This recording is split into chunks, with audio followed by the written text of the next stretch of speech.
Assalamualaikum warahmatullahi wabarakatuh.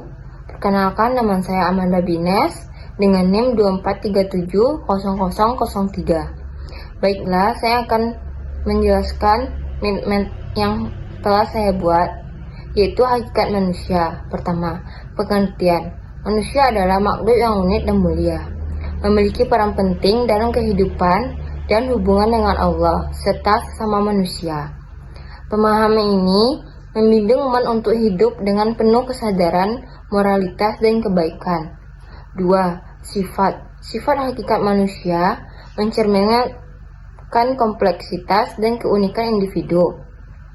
Memahami sifat-sifat ini membantu kita menghargai diri sendiri dan orang lain, serta menciptakan hubungan yang lebih baik dalam masyarakat. 3. Peran manusia. Peran manusia sebagai makhluk individu, manusia berfungsi untuk menentukan nasibnya sendiri. Tanggung jawab, pencari makna, dan interaksi sosial. Sebagai individu, setiap manusia memiliki potensi untuk berkembang dan berkontribusi, sehingga menciptakan dampak yang positif dalam kehidupan dan masyarakat secara keseluruhan. 4. Pandangan. Sebagai hamba Allah, sebagai khalifah Allah, sebagai Bani Adam, sebagai Al-Ihsan, sebagai ahli biologis, sebagai Anas. Selanjutnya, hakikat agama Islam. Pengertian, secara umum, hakikat agama dapat dipahami sebagai sistem kepercayaan yang mengatur hubungan manusia dengan Tuhan, diri sendiri, dan sesama. Ini mencakup nilai-nilai moral, ritual, dan praktik ibadah yang membentuk kehidupan spiritual dan sosial para pengikutnya. Sifat, saling menghubungi dan membentuk kerangka untuk menjalani kehidupan yang bermakna dan harmonis. Dalam konteks keagamaan, mereka tidak hanya berdampak pada hubungan individu dengan Tuhan, tetapi juga memengaruhi interaksi sosial dan kontribusi terhadap masyarakat. Fungsi berperan penting dalam mengatur sendi-sendi kehidupan manusia, berinteraksi dan membangun hubungan dengan orang lain, belajar dan berkembang secara pribadi. Tujuan hakikat agama berperan penting dalam membentuk individu dan masyarakat yang lebih baik, memberikan panduan untuk menjalani kehidupan yang lebih bermakna, harmonis, dan penuh kasih. Nah, materi berikutnya, Al-Quran sebagai sumber utama ajaran Islam.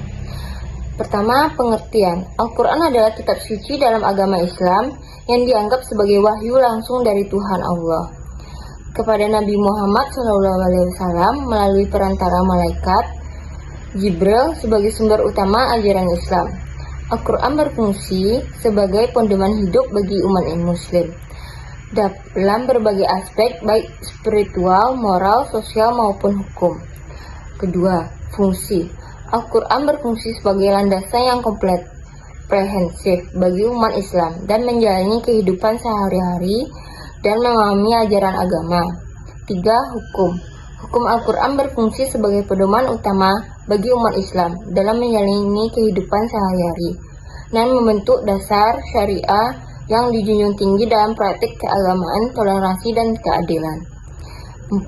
Sifat. Al-Quran menjadi sumber yang tak bernilai bagi umat Islam, berfungsi sebagai panduan utama dalam setiap aspek kehidupan, memberikan arah dan makna dalam menjalani kehidupan sehari-hari. Selanjutnya, sunnah dan ijtihad sebagai sumber ajaran Islam setelah Al-Quran. Pengertian.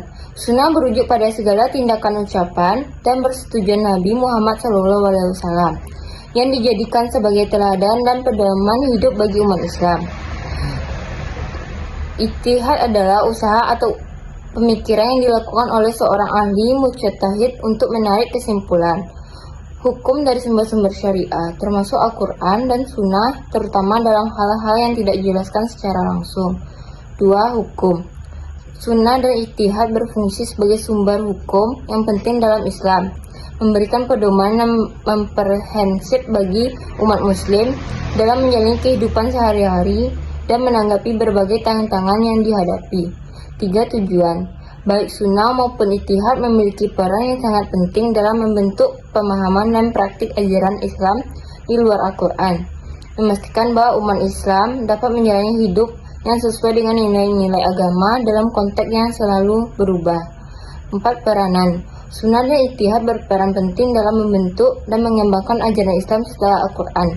Keduanya menyediakan panduan yang diperlukan untuk menjalani kehidupan yang sesuai dengan nilai-nilai Islam, memastikan bahwa ajaran tetap relevan dan responsif terhadap perubahan zaman dan tantangan yang dihadapi umat muslim. Selanjutnya, akidah sebagai ajaran pokok dalam Islam. Pertama, pengertian. Akidah dalam Islam berujuk pada keyakinan dasar atau pokok yang harus diyakini dan dipahami oleh setiap muslim. Istilah ini berasal dari kata aqada Arab, berarti mengikat atau menetapkan. Dua, tujuan. Akidah sebagai ajaran pokok dalam Islam memiliki tujuan yang komprehensif dan berdasar, dan tidak hanya membentuk kepercayaan individu, tetapi juga mempengaruhi perilaku, moralitas, dan hubungan sosial dalam komunitas muslim. 3. Keistimewaan.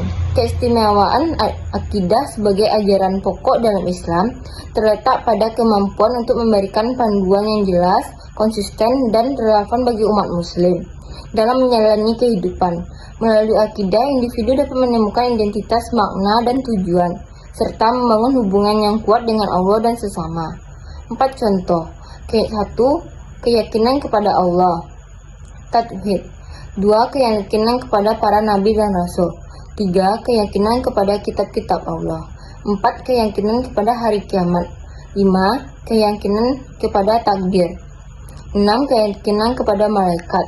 7. Keyakinan terhadap masalah, moral, dan etika. 8. Keyakinan kepada ibadah. Dan yang terakhir, syariah sebagai ajaran pokok agama Islam. Pertama, pengertian. Syariah dalam konteks Islam berujuk pada hukum dan pedoman yang ditetapkan oleh Allah untuk mengatur seluruh aspek kehidupan umat muslim. Istilah ini berasal dari bahasa Arab yang berarti jalan atau jalan yang benar. 2. Tujuan. Tujuan syariah sebagai ajaran pokok dalam Islam sangat luas dan mencakup berbagai aspek kehidupan.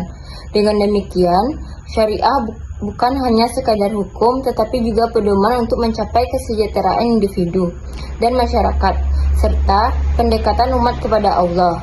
3. Hukum.